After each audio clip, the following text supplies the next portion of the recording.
안녕하십니까. 2019년 11월 17일 최병목의 팩트 시작하겠습니다. 오늘은 무소속 이현주 의원 얘기 좀 해보겠습니다. 자, 이현주 의원은 과연 박근혜의 길을 갈 것인가? 라는 제목으로 제가 달았는데 여러 오해가 있을 수 있을 것 같아서, 자, 박근혜의 길이라면 박근혜 전 대통령은 저는 개념을 두 개로 나눠서 볼 수 있다고 생각합니다. 정치인 박근혜와 대통령 박근혜. 제가 말씀드리는 것은 정치인 박근혜를 말씀드리는 것입니다. 제가 2002년에 한나라당을 취재했습니다. 그 당시에 박근혜 전 대통령은 부총재였죠. 그래서 제가 여러 번 이제 만나기도 했는데, 그때 박근혜 전 대통령, 박근혜 부총재는 2002년 1월 달에 제가 만났을 때 첫 번째로 물었던 질문이 탈당하십니까? 였습니다. 이회창 당 총재에 대해서 제왕적 총재다, 이런 식으로 얘기를 해가면서 사실은 당내 민주화를 얘기했었죠. 그래서 근데 그 강도가 매우 셌습니다. 그래서 제가 아무래도 탈당할 모양이다 라고 2002년 1월 달에 가서 얘기를 했었는데 딱 잘라 부인하더군요. 근데 그로부터 한 달 뒤에 탈당을 했습니다. 지금 이현주 의원은 신당을 만들겠다고 합니다. 무소속입니다. 근데 자유와 민주 4.0 가칭, 이런 신당을 만들겠다고 합니다. 뭐 이르면 연말이라고 하니까 오늘이 11월 17일이면 뭐 얼마 남지 않았습니다. 그러면 뭐 곧 하여튼 신당 창당의 깃발을 아마 올릴 텐데, 제가 왜 박근혜의 길을 갈 것인가 라고 얘기했냐면, 박근혜 전 대통령도 신당 창당을 했습니다. 2002년에 뭐 좀 기억 안 나시겠지만 한국미래연합이라는 신당을 창당해서, 제가 지금 그 신당 당사도 이제 가본 기억이 있는데, 여의도에 가면 그 국회의사당 앞에, 그게 국회대로라고 하는데, 그 앞에서 그 지하도로 건너서 길 건너편에 그 무슨 간장 만드는 회사가 가진 그 빌딩이 있는데, 거기에 그 박근혜 한국미래연합 대표가 있었습니다. 그때 비서실장이 정윤회 씨입니다. 그래서 제가 가서 만나려고 했더니 정윤회 씨를 통해서 면담을 요청해야 된다고 해서 가서 한번 만난 적이 있습니다. 그때 가보니까 정말 팔이 날리고 있었습니다. 자, 박근혜 부총재의 그 당시 위상은 어땠는가? 지금 이현주 의원과 크게 다르지 않습니다. 크게 다르지 않는다는 얘기는, 제가 사실 박근혜 부총재 얘기를 그때 당내 여러 의원들하고 했을 때 그 의원들의 첫 번째 반응이 뭔지 아십니까? 경상도 사람 아닙니까? 그 당시 한나라당 의원들은 대부분 경상도 출신이기 때문에 그 가시나가 무슨 한나라당 대표가 되나, 이렇게 얘기했습니다. 전부 대부분이 가시나였습니다. 그럴 정도로 박근혜 부총재는 당시 초선이었고요. 초선을 부총재로 임명한 자체가 사실은 파격이었죠. 그러나 그거는 부총재의 위상에 맞기 때문에 임명했던 것이 아니고, 아마 이해창 후보로서는 박정희 전 대통령의 그 어떤 이미지, 이런 걸 차용할 필요가 있었기 때문에 그렇게 했을 것이다, 이렇게 생각합니다. 왜 그러냐면 1997년 대선 때 박정희 전 대통령을 닮았다는 이인재 후보, 아주 호되게 당한 적이 있죠. 그래서 박정희 전 대통령에 대한 약간의 트라우마가 이해창 후보한테 있습니다. 아마 그것이 영향을 미치지 않았나. 그러나 실제 당시 박근혜 부총재의 위상은 거기에 크게 못 미쳤습니다. 그러니까 지금 무소속 이현주 의원의 위상하고 제가 크게 다르지 않다. 그 당시에 저는 취재를 해봤기 때문에 이제 그 경험을, 그리고 그때의 박근혜 부총재 위상을 누구보다 잘 압니다. 근데 아마 지금 박근혜 전 대통령, 그러니까 대통령 박근혜라는 사람을 생각하는 그런 지금 시청자분들께서는, 야, 무슨 소리야, 박근혜하고 어떻게 이현주를 지금 수평 비교를 하나, 이렇게 생각하실지 모르겠으나, 2002년 그리고 1998년 처음 정치에 입문했던 그 직후의 박근혜 부총재의 위상, 지금 이현주 의원과 별로 다르지 않습니다. 오히려 이현주 의원보다 못했을 수도 있습니다.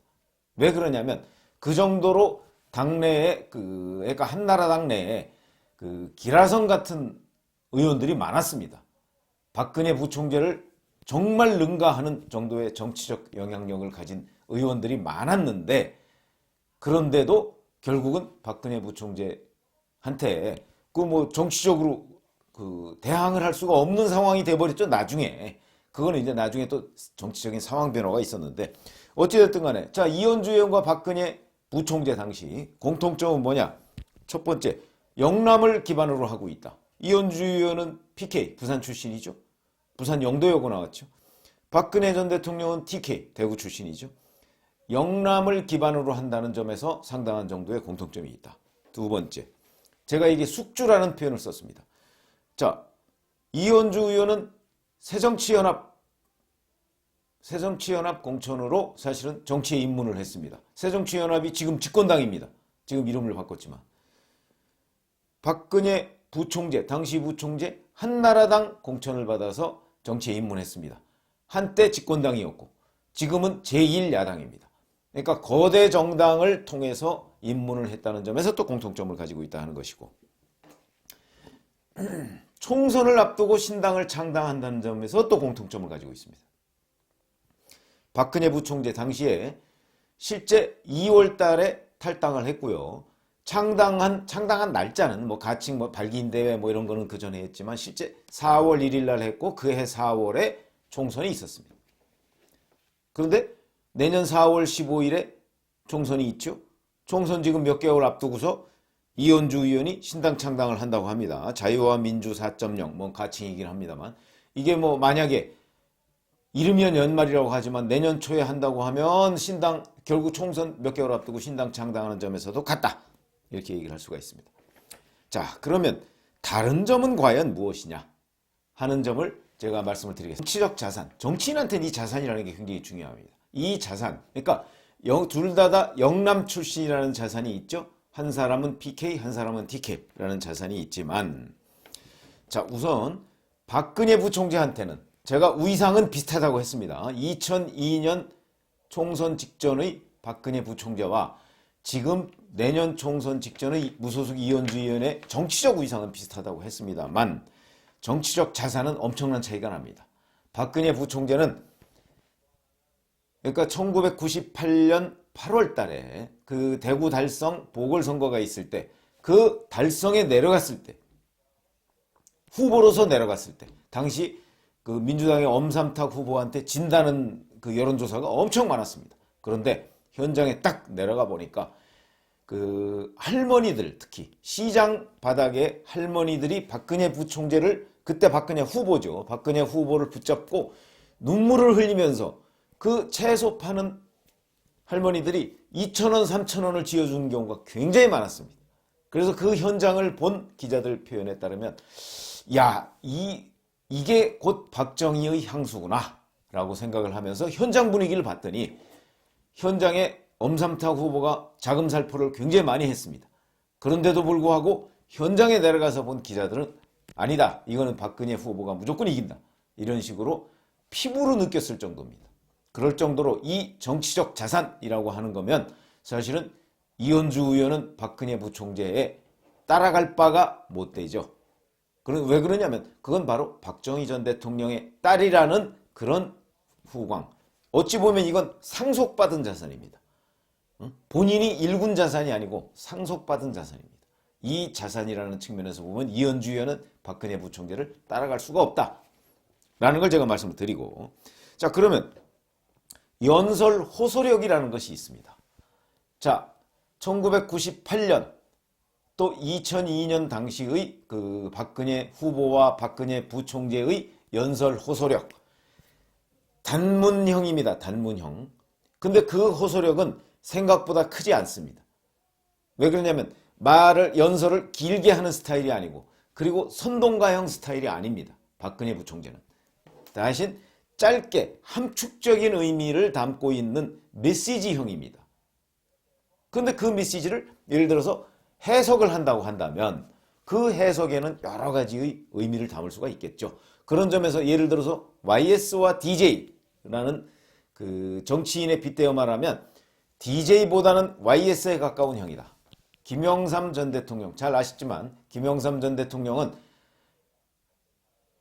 길게 설명을 한 스타일이 아니고 단어 몇 개로 설명을 하고 측근들이 그거에 대해서 부연 설명을 하는 스타일로 정치를 했습니다. 반면에 DJ는 본인이 기승전결로 설명을 하는 스타일입니다.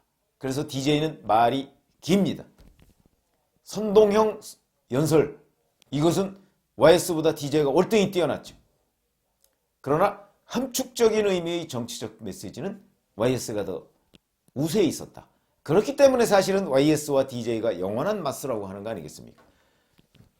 그런 점에서 본다면 이현주 의원과 박근혜 부총재의 연설 호소력은 이현주 의원이 조금 나은 편이다.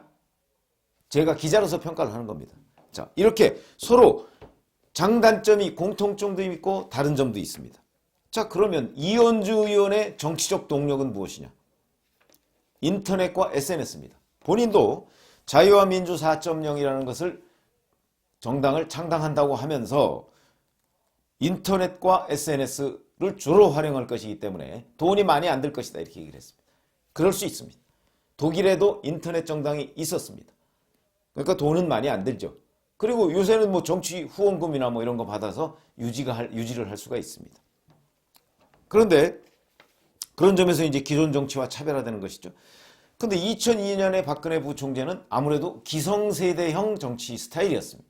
그 당시에 인터넷과 그 다음에 SNS가 지금처럼 발달하지 않았기 때문에 그때는 신문과 방송에 대해서 의존하는 정치를 했어야 되는 것이고 아니면 현장에서 유권자들과 직접 스킨십을 해야 되는 그런 상황이었습니다. 그래서 당시 박근혜 부총재가 저를 만났을 때도 제가 조선일보 기자였습니다만 저한테 왜 내 기사를 그렇게 많이 안 써주느냐는 항의를 굉장히 했습니다. 그만큼 그 당시에는 신문과 방송에 의존하는 그런 정치를 했어야 하는 상황이었다면 지금은 물론 지금도 신문과 방송이 중요하지만 지금은 SNS와 인터넷이 그에 못지않게 중요하기 때문에 이걸 기반으로 하는 것 전 뭐 충분히 성공할 수 있다고 봅니다. 그러면 이현주 의원이 박근혜의 길 우선 정당을 창당한다는 거 총선을 앞두고 갔죠. 자, 그런데 박근혜 부총재는 당시에 박근혜 한국미래연합 대표는 결국 본인의 한계를 느끼고 왜 그러냐면 그해 총선에 단 한 석도 당선을 못 시켰습니다. 본인만 당선했습니다. 그리고 결국은 그해 12월 달 대선에서 이회창 후보의 한나라당으로 다시 복귀했습니다. 그런데 이회창 한나라당 후보는 노무현 후보한테 패배했죠. 그런 점에서 본다면 박근혜 부총재, 박근혜 한국미래연합 대표의 2002년 그 비즈니스는 정치 비즈니스는 결국 실패한 것이다. 이렇게 볼 수가 있습니다. 대신 그 후에 박근혜 부총재는 결국은 한나라당의 대표가 돼서 2004년 총선을 다시 치릅니다. 그거는 결국 노무현 대통령에 대한 탄핵이라는 사태가 벌어졌기 때문에 박근혜 대표한테 길이 열린 것이지 박근혜 대표가 자기 역량으로 했던 것은 아니다. 그건 그만큼 한나라당이 노무현 대통령 탄핵 앞에서 철저히 무너졌기 때문에 가능한 일이다. 저는 이렇게 봅니다. 그러면 이현주 의원은 과연 계속해서 내년 총선에 몇 명이나 당선시킬 수 있을까? 만약 정말 창당을 한다면 창당할지 안 할지도 사실은 잘 모르죠. 지금 불투명합니다. 본인이 하겠다고 해놓고 또 그 실제 그 몸집을 불려서 내년 그 총선 직전에 어느 당과 통합하는 거 아니냐. 뭐 이런 얘기도 지금 분석도 많이 나오고 있기 때문에 뭐 자기 정당으로 내년 총선을 치를지는 아직은 미지수입니다. 저는 뭐 그럴 가능성 그렇게 크지 않다고 봅니다. 그러나 어찌됐든 간에 총선 때 만약 그때까지 간다고 한다면 총선 때 과연 몇 석이나 얻을 것인가? 저는 뭐 기껏 얻어봤자 여하튼 5석 미만일 것이다. 이런 생각이 듭니다. 아니면 본인이 위험할 수도 있다. 그럼 그 이후에 어떻게 될 것이냐? 그 이후에는 결국 자력으로는 아마 정치권에서 뿌리 내리기가 쉽지는 않을 것이다. 어려울 것이다. 이렇게 봅니다. 결국 무소속 이현주 의원한테 정치적 장래를 저보고 점치라면 박근혜의 길을 가는 것이 정치적 장래가 오히려 밝다. 그러니까 무슨 얘기냐면 결국은 기성정당과 어떤 식으로든 연대를 하지 않는 한 무소속 이현주 의원이 가지고 있는 정치적 동력만으로 과연 성공할 것인가? 저 개인적으로는 힘들 것이다. 그러면 박근혜의 길을 갈 것인가가 아니고 박근혜의 길을 가야만 오히려 성공 가능성은 조금 더 있다. 이렇게 말씀을 드릴 수가 있겠습니다. 감사합니다.